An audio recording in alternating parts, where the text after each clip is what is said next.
Halo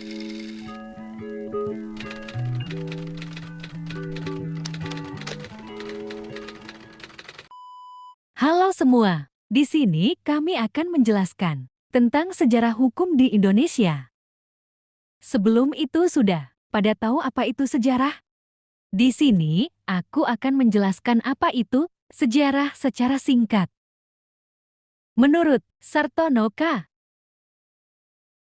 Sejarah adalah gambaran masa lalu manusia dan lingkungan sekitarnya sebagai makhluk sosial yang disusun secara ilmiah dan lengkap. Sejarah di dalamnya meliputi urutan fakta masa tersebut dengan tafsiran dan penjelasan yang memberikan pengertian pemahaman tentang sesuatu yang telah berlalu. Sekarang kita mulai aja.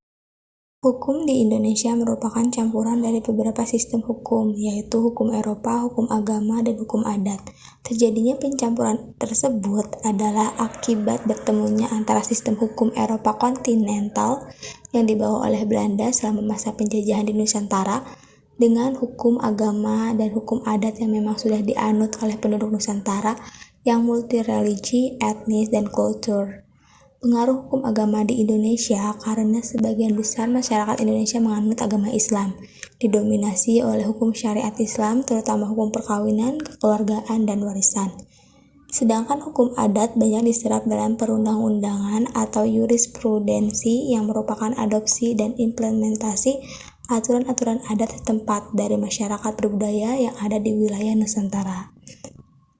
Pada periode kolonialisme dapat dibagi dalam 3 periode besar, yaitu periode VOC, periode liberal, dan periode politik etnis hingga penjajahan Jepang. Hukum yang diterapkan bertujuan untuk kepentingan eksploitasi, mendisiplinkan rakyat pribumi dengan cara yang otoriter, dan perlindungan terhadap VOC. Periode VOC. Pada periode ini ada pembedaan pembelakuan hukum.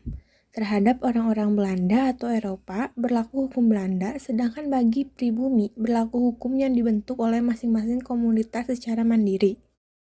Periode liberal. Pada 1854, di pemerintah kolonial Belanda menerbitkan Regeringssleelements 88 1854 atau Peraturan tentang Tata Pemerintahan di Hindia Belanda.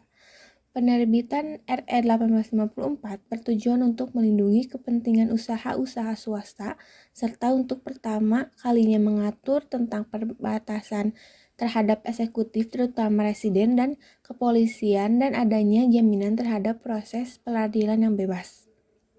Periode liberal RL 1854 yang dilandasi oleh politik liberalisasi ekonomi ini tidak meningkatkan kesejahteraan pribumi karena eksploitasi masih terjadi.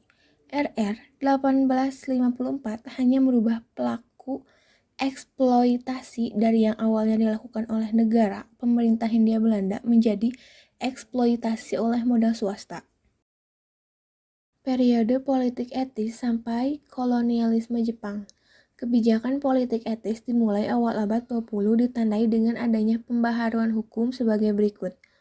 Pertama, pendidikan untuk anak-anak pribumi, termasuk pendidikan lanjutan hukum. Kedua, pembentukan Volksraad, lembaga perwakilan untuk kaum pribumi. Ketiga, penataan organisasi pemerintahan khususnya dari segi efisiensi. Keempat, penataan lembaga peradilan khususnya dalam hal profesionalitas. Kelima, pembentukan peraturan perundang-undangan yang berorientasi pada kepastian hukum. Periode revolusi fisik. Dilakukan pembaruan hukum yang bertujuan dekolonisasi dan nasionalisasi. Yang pertama yaitu ada meneruskan unifikasi badan-badan peradilan dengan melakukan penyederhanaan. Yang kedua, ada mengurangi dan membatasi peran badan-badan pengadilan adat dan swapraja, kecuali badan-badan pengadilan agama yang bahkan dikuatkan dengan pendirian Mahkamah Islam Tinggi. Undang-Undang Dasar sementara pada tahun 1950 telah mengakui hak asasi manusia. Namun pembaharuan hukum dan tata peradilan tidak banyak terjadi, serta terjadi dilema untuk mempertahankan hukum dan peradilan adat atau mengodifikasi dan mengunifikasinya menjadi hukum nasional yang peka terhadap perkembangan ekonomi dan tata hubungan internasional. Unifikasi peradilan melalui Undang-Undang Nomor 9/1950 tentang Mahkamah Agung dan Undang-Undang Darurat Nomor 1/1951 tentang susunan dan kekuasaan pengadilan. Periode Orde Lama. Orde Lama adalah era di mana Presiden Soekarno memerintah menggunakan Konstitusi Undang-Undang Dasar Sementara Republik Indonesia pada tahun 1950. Periode ini berlangsung mulai dari 17 Agustus tahun 1950 sampai 6 Juli tahun 1959. Pada 5 Juli, Presiden Soekarno mengeluarkan dekrit yang membubarkan konstituet dan kembali pada Undang-Undang Dasar 1945. Pada zaman Orde Lama ini, kekuasaan kehakiman, dalam hal ini kejaksaan dan pengadilan, tidak mandiri. Oleh karena berada di bawah kekuasaan eksekutif, dalam hal ini Presiden Soekarno-Hatta sebagai pemimpin revolusi. Periode Orde Baru. Orde Baru hadir dengan semangat koreksi total atas penyimpangan yang dilakukan oleh Soekarno pada masa Orde Lama. Orde Baru berlangsung pada tahun 1966 hingga 1998. Dalam era ini ekonomi Indonesia berkembang pesat bersamaan dengan praktik korupsi yang juga tumbuh subur. Kesenjangan ekonomi juga semakin lebar. Di bidang hukum, rezim Orde Baru membekukan pelaksanaan UU Pokok Agraria dan membentuk beberapa UU yang memudahkan modal asing berinvestasi di Indonesia. Di antaranya UU Penanaman Modal Asing, UU Kehutanan, dan UU Pertambangan. Rezim Orde Baru juga melakukan 1. Penundukan lembaga-lembaga hukum di bawah eksekutif. 2. Pengendalian sistem pendidikan dan pengacuran pemikiran kritis termasuk dalam pemikiran hukum. Periode reformasi. Tujuan reformasi yaitu untuk memperbaiki sistem hukum, menegakkan supremasi hukum, dan sistem politik guna mencapai tujuan negara sebagaimana diamanatkan dalam konstitusi, yaitu meningkatkan kesejahteraan masyarakat yang adil dan makmur. Reformasi ini diperlukan karena 1. Orde Baru telah membangun sistem politik monopoli dan mempertahankan status quo. 2. Orde Baru membatasi jumlah partai politik. 3. Memelihara birokrasi yang otoriter. 4. Membangun ekonomi klientelisme, ekonomi pemerintah dan swasta. 5. Melakukan represi ideologi serta penggunaan wacana otorite. Era reformasi dimulai pada 21 Mei 1998, tepatnya saat Presiden Soeharto mengundurkan diri dan digantikan Wakil Presiden B.J. Habibie.